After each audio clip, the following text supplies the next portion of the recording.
One of the brilliant things about this movie, it makes a simple phone call an anxiety, suspenseful experience. The Boys in the Band came out in 1970, and don't let that date push you off from seeing it. This film was so ahead of its time. It is an incredible piece of filmmaking. It follows a character named Michael who is throwing a birthday party for his friend named Harold, and as he's gathering all his friends to his apartment, an unexpected old acquaintance from his life shows up and kind of just ruins the whole plan. Now, despite being a huge William Friedkin fan, I had been putting off seeing The Boys in the Band for quite some time, and let me just say, I regret doing that enormously. Because despite all the hype that preceded this movie, somehow it exceeded all that, and it just blew all my expectations of what this movie was just out of the water. This film is so advanced in the gay depictions of the characters that it even, beats some of the gay movies that I watch today. It is an incredible piece of work that is definitely worth talking about. If people are put off by, oh, it took place in 1970, don't do it. Just put it on and you'll just be locked in and you'll go along for this ride. And if you have not seen this movie, I recommend you go watch it. I have some affiliate links in the description if you are interested in watching it that way. Otherwise, I will be talking about this movie in depth. I will be avoiding talking directly about the ending, although I recommend seeing it first before I talk about it in depth. But if you don't care, just know that that's what this video is going to be about, talking about this amazing, just incredible piece of filmmaking. Now, this film is based on a play written by Matt Crowley, and it is directed by William Friedkin. And if you do not know who William Friedkin was, he is most famous for the film The Exorcist and The French Connection, and he directs this movie with such an energy, especially in the opening scenes. He has a lot of handheld camera work and zooms, something that he would further utilize expertly in The French Connection, which he made after this movie, and that movie went on to win Best Picture. And there is such an energy to these opening scenes, and a lot of that is just the editing of the film and the way that he shoots the movie with this constant moving camera, and this is beautifully contrasted with the sharp dialogue written by Matt Crowley, and how that just really feels and pushes you into the narrative and doesn't let you second guess the movie and want to turn it off. You're just in this movie so deeply. The film expertly lets you sit with these characters and gets to know all these characters before the main conflict of the film begins, which is in this character named Alan, who is an old acquaintance of Michael. And it starts out very early on where the character of Alan gives a phone call to Michael, and he's hysterical and we don't know why, but he really wants to see Michael. And Michael just reluctantly tries to shoo him away from this private party with all his openly gay friends, because we know that Michael is not fully out to this friend. And that is something I really related to in this movie just right away. It explores this idea that has happened in my life, or people from your past revisit you, and you don't realize how much you've changed until they visit you and you see how far you are, and the person that they're expecting is long gone, and the awkwardness of that, of like trying to put a puzzle piece in place that no longer fits. And I really related to that aspect of the movie that helped me further be immersed in this story. But right away from the beginning, we start to meet all these characters as they slowly trickle in to Michael's apartment. And these characters are so fully fleshed out as human beings that I could imagine each of these characters having their own separate standalone movie. But instead, we get them all fully fleshed out together, and we get this embarrassment of riches with all these gay men just interacting, and the sharp dialogue here, and just the jokes back and forth, the jabs that they give at each other. There is one character, I forget his name, but he's very flamboyant, and he throws a lot of shade at all the characters. And some people get a little pissed off, but we all know that it's in good fun. And I think a lot of these developments, these emotional kind of things, are built up in each of these characters that later pay off in the later half of the film. This film taking place in 1970, of course there are always going to be moments that feel kind of dated, but the vast majority of this movie does not feel dated. It did not feel dated at all. There are some lines that are said here that just feel so modern. There's even a line that really, felt like it could be taken just from a meme that comes out today, how, gay men see turning 30 as like the end. Are worse than women about their age.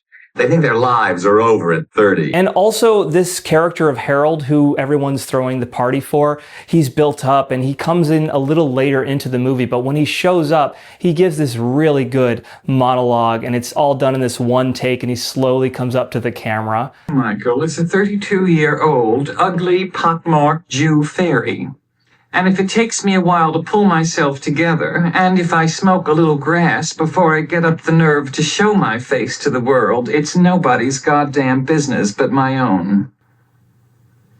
And how are you this evening? So good, so well done.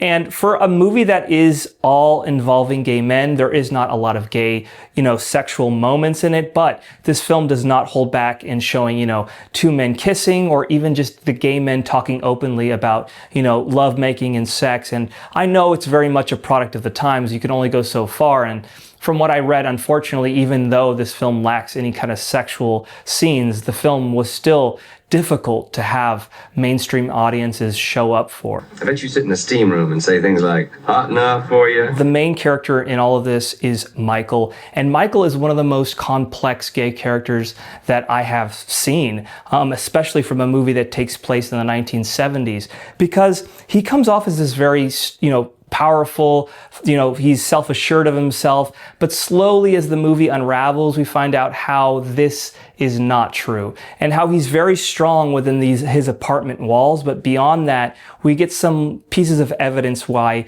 he may not like himself as much as he comes off in his apartment. And he's even really religious, and he says because he wants to have some assurance or in case he's wrong. And so there's a little bit of trickles of doubt of what's going on with him emotionally. And he also, is a uniquely flawed individual, who goes off and even offends his friends, saying some racist stuff. He has a drinking problem that later, gets worse as the movie goes on. I just found this to be such an interesting central performance and character that just has all the complexities of a real person. Now, if you can't tell, I really love the writing in The Boys in the Band, and the directing is also great, allowing for the script to shine by not having too much of the directorial, flourishes. William Friedkin allows these scenes and these dialogue moments to really just play out naturally. But one of the brilliant things about the writing is these ideas and themes, and there are so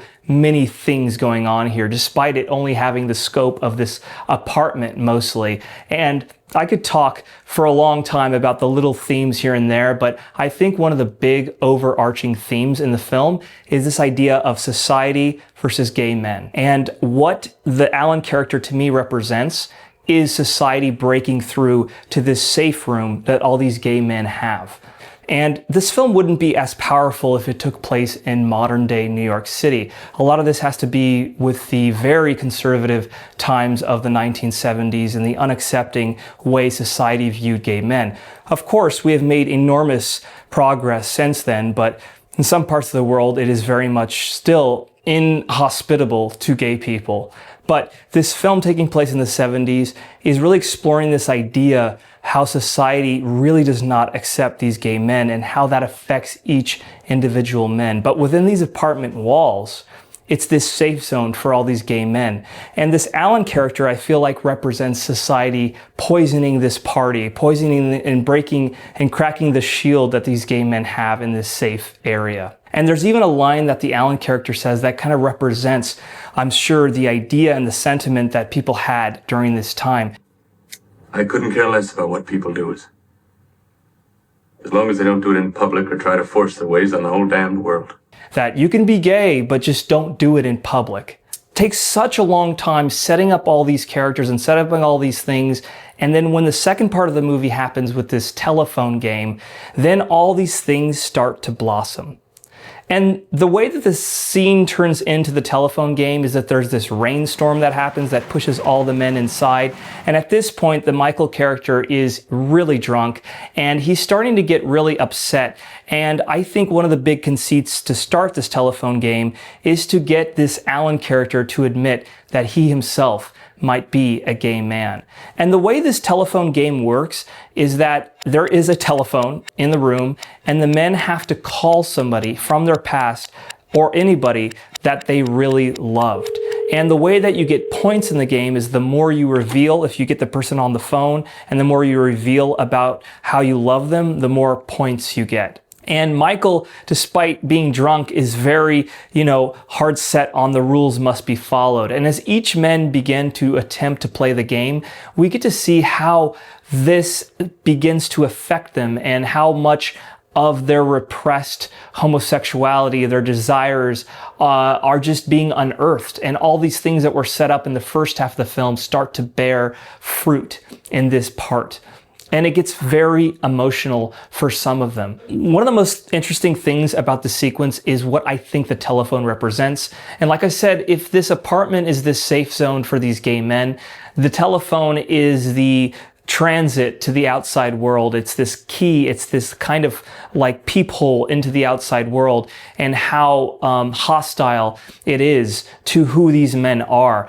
And I think that's why it just begins to unearth all these emotions in them. And like I said, there's so many themes running through this movie, one of them being about the relationships and how one party wants monogamy and the other one doesn't want that, and how that could be difficult for some couples. And I'm not going to give away exactly what happens in the end, but I love the fact that it just set up the story in a certain way that you think, oh, I know exactly what's going to happen. It's going to end this way.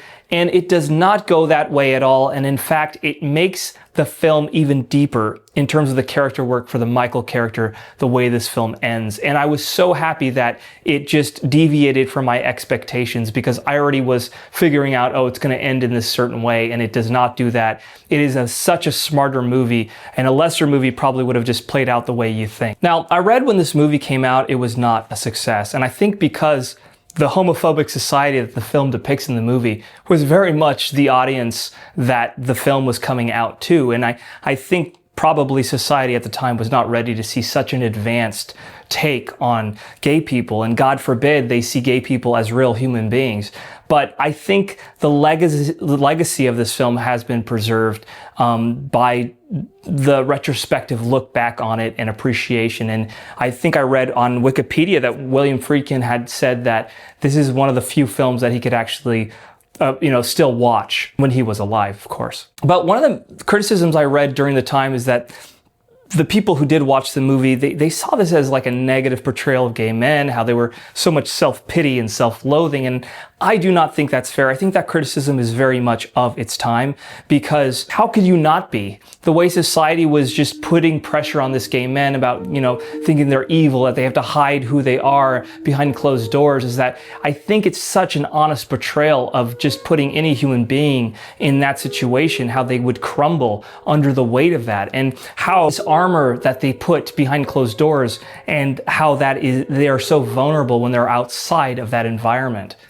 Now, the legacy of this movie, I think, is really important because there was a remake that came out, I think, by Netflix. I have not seen it, but I really think there's no reason to because of how great this movie is.